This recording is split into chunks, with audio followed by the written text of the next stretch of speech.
Bismillahirrahmanirrahim. Assalamualaikum warahmatullahi wabarakatuh. Okay, today I would like to introduce myself first. My name is Ali Fajar. So I would like to explain the education in England and Australia. So langsung education in Australia.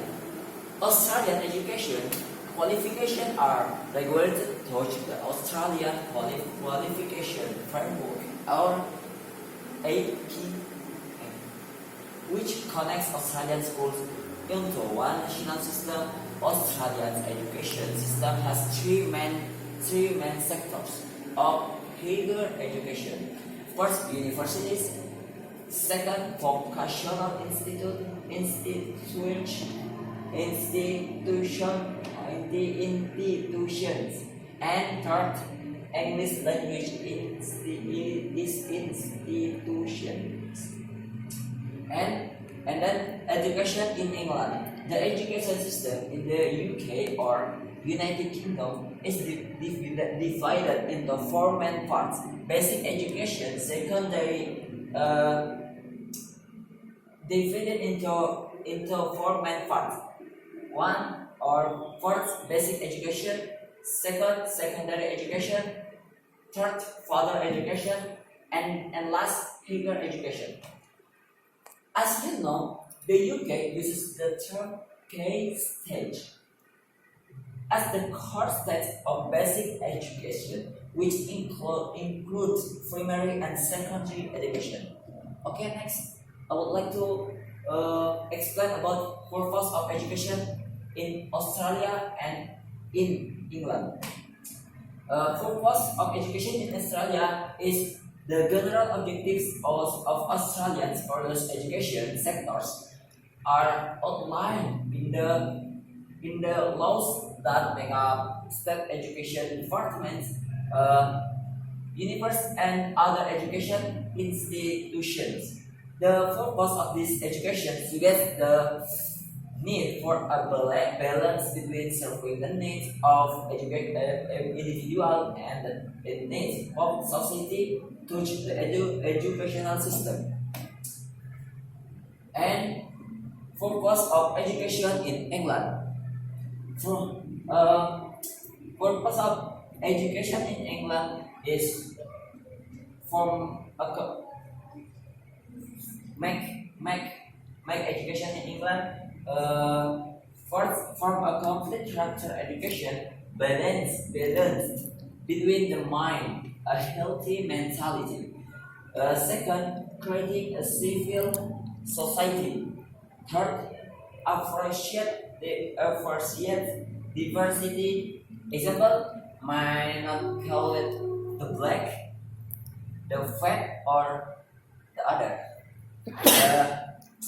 Fourth, collaborate and develop critical culture.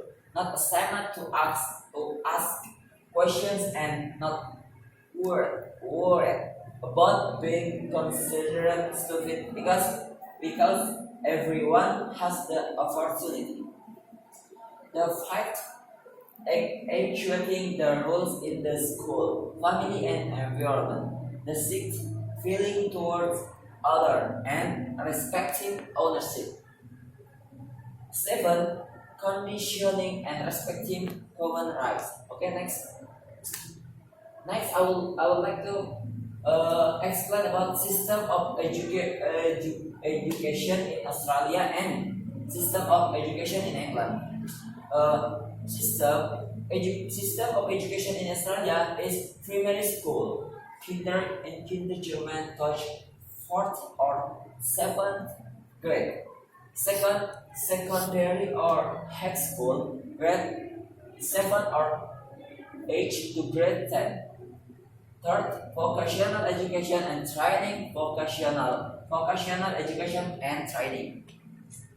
And senior high school, senior secondary school, college high school, 11th grade to 12th grade.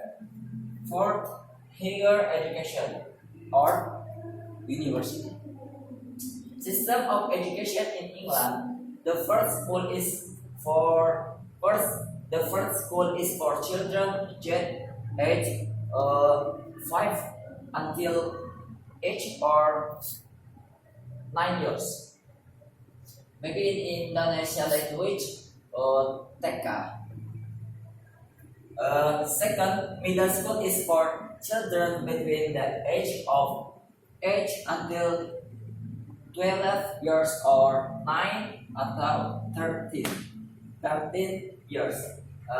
High school, in high school, usually not selected intended for children again between or 12 or 12 or 13 until 16 or 18 years.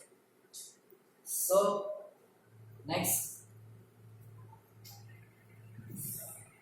problematic education in Australia and problematic education in England. Problematic education in Australia is public and private school. Public and private school. Because the problem that occurs for public and private is the gap between the two types of schools. There are many differences between the two, like including facilities, funds, buildings, active teachers, etc. etc.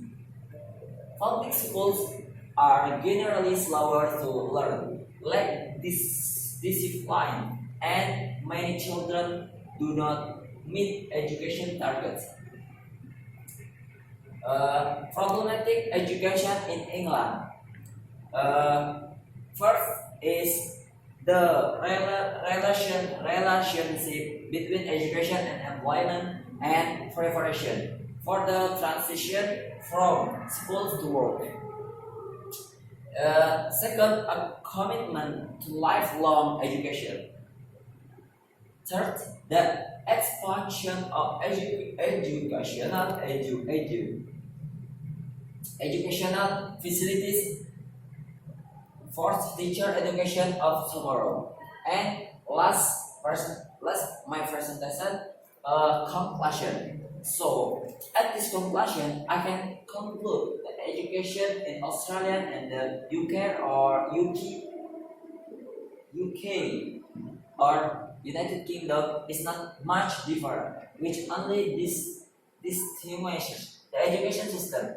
Just like Indonesia, the difference is only in the education system because it is adapted to each country. Okay? I think enough for my presentation.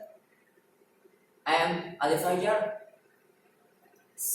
Goodbye. Assalamualaikum warahmatullahi wabarakatuh.